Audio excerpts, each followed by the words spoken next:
I was convinced my daughter, Sarah, had finally lost her mind when she brought Julian home.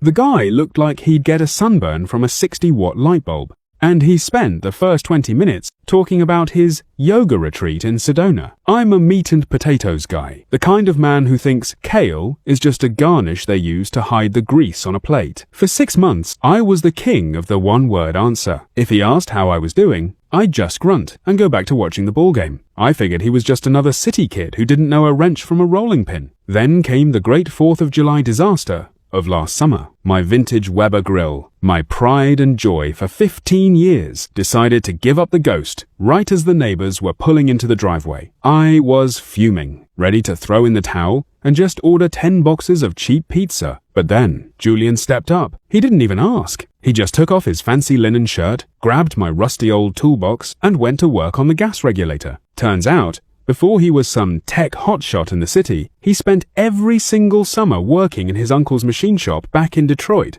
As we sat there on the patio, he didn't talk about Synergy or the cloud. He talked about gear ratios and why the 1969 Mustang is the greatest car ever built by human hands. I just stood there, holding the flashlight, absolutely stunned. By the time the burgers were sizzling, we'd swapped stories about every engine we'd ever blown and every speeding ticket we'd ever talked our way out of. When Sarah came out to check on us, she found us covered in grease, belly laughing over a shared bag of potato chips. Julian still won't touch my brisket. He's still a veggie burger kind of guy. Honestly, he's the only person I trust with my tools now. He isn't just the boyfriend anymore. He's the real deal.